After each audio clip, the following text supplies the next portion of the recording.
Yang kedua, iaitu berkaitan dengan perkara yang menjadi masalah kepada seluruh masyarakat sekarang ni.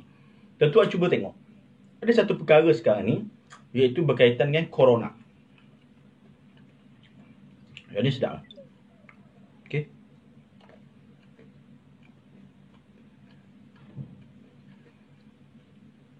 Berkaitan dengan corona ini, saya akan nyatakan pada video selepas daripada ini bahawa saya mensyorkan, mencadangkan kepada kerajaan Malaysia sekarang untuk mengisytihar Malaysia dalam keadaan darurah.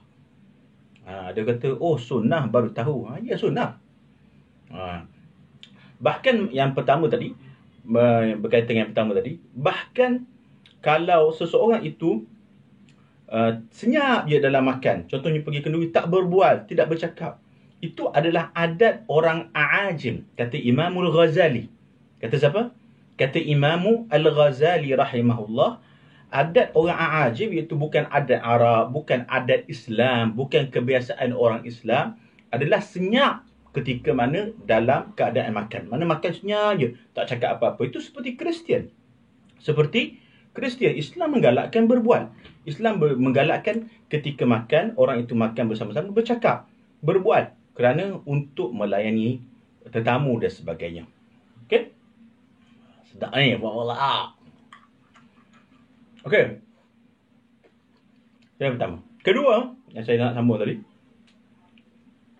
iaitu berkaitan dengan corona. Saya nak bawa dalil daripada Quran sikit.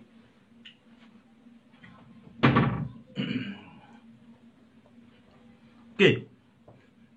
Allah Subhanahu wa taala menyatakan di dalam Al-Quran, di dalam surah Ar-Rum.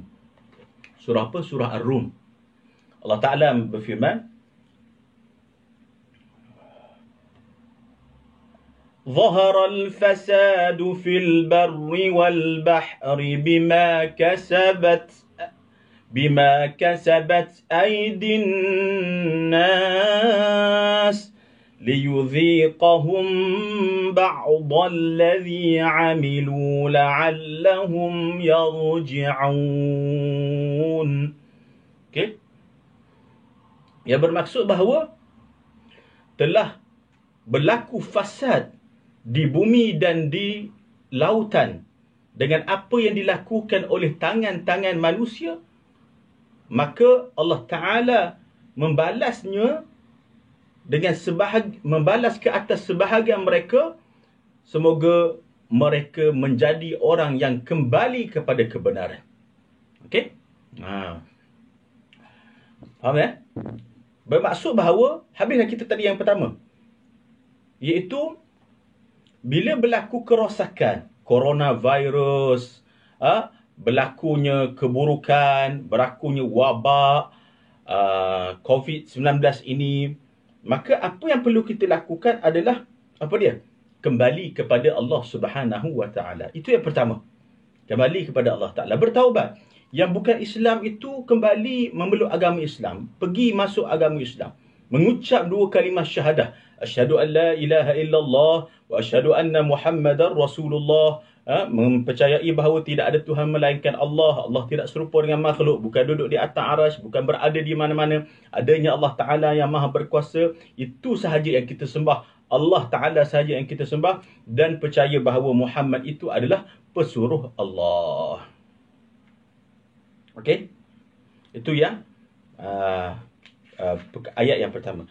Kemudian berkaitan dengan coronavirus ini, saya syorkan, yang kedua ini saya syorkan supaya kerajaan mengisytiharkan Malaysia ini darurat. Kenapa? Di dalam ayat Al-Quran, Allah Ta'ala berfirman di dalam surah Al-A'raf. Surah Al-A'raf ayat ke-56. A'udzu billahi minasy syaithanir rajim. ولا تفسدوا في الأرض بعد إصلاحها وادعوه خوفا إن رحمة الله قريب من المحسنين. Okey, yang bermaksud apa dia? jangan kamu rosakkan di muka bumi ini setelah mana ianya dipulihkan. Setelah mana kita tahu bahawa bumi ini sudah elok, sudah cantik, jangan kita biarkan. Tu dia. Jangan kita biarkan ianya rosak. Kerana itulah perlunya di Isytihar Malaysia ini sebagai darurat. Kenapa? Kerana untuk menjaga keamanan, keselamatan dan juga nyawa orang ramai. Sama ada Islam ataupun tidak Islam. Ini sangat penting. Ya? Berdasarkan daripada surah Al-A'raf ayat 56 itu tadi. Ya? Dan Allah Ta'ala menyatakan sesungguhnya kalau kita mencegah daripada keburukan itu tadi, maka rahmat Allah Ta'ala akan dekat dengan orang yang melakukan muhsinin, orang yang melakukan kebaikan. Jadi yang kedua ini apa yang hendak saya nyatakan adalah, wahai Tan Sri Muhyiddin Yassin yang kita hormati, wahai seluruh menteri-menteri yang baru, menteri kesihatan ke, apa-apa menteri pun, fikirlah, jadilah orang yang cerdik dan bijak. Ambillah tindakan untuk mengisytihar. Malaysia ini sudah boleh dikatakan sebagai darurat. Kenapa tuan-tuan? Kenapa? Pertama sekali untuk menyelamatkan nyawa. Kita lihat bahawa fokus kepada masjid sahaja tak cukup. Fokus kepada tempat awam sahaja tak cukup. Kita lihat kerajaan menyatakan jangan hadir dekat perhimpunan begini, jangan pergi dekat perhimpunan begini. Mereka pergi juga. Kenduri, kendara, semua pergi. Jadi pengisytiharan darurat itu oleh tanah air Malaysia, oleh kerajaan Malaysia ke atas tanah air Malaysia ini sangat diperlukan di saat ini ketika mana wabak coronavirus ini tersebar luas di tanah air kita. Ingat, ini pesanan daripada kita yang melihat.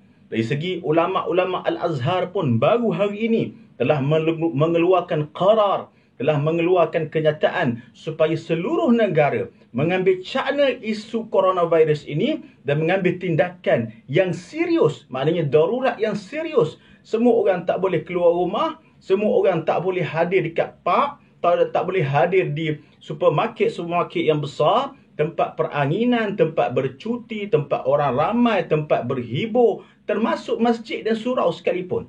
Perlu diisytihar darurat. Ketika itulah kita perlu kembali ke rumah, beribadah kepada Allah Subhanahu Wa Taala dan renung kesalahan yang kita lakukan dan bertaubat kepada Allah Subhanahu Wa Taala. Dan bagi orang yang belum Islam itu, masuklah agama Islam, peluklah agama Islam, kerana ini adalah bukti kebesaran Allah Subhanahu Wa Taala. Okey, jadi yang kedua, yang terakhir ini saya syorkan.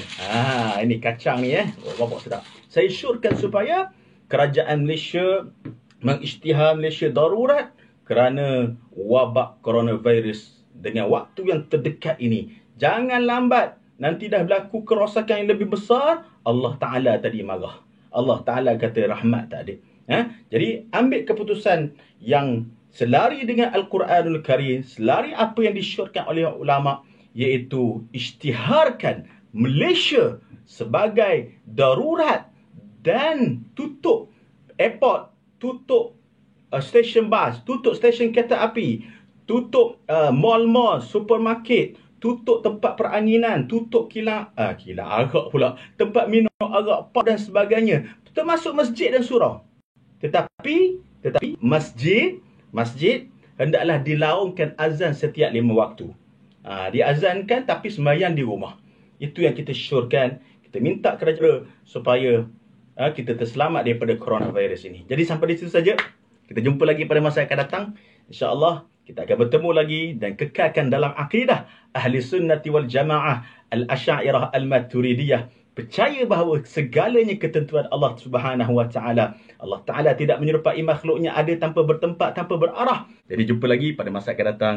Ilal liqa. Wassalamualaikum warahmatullahi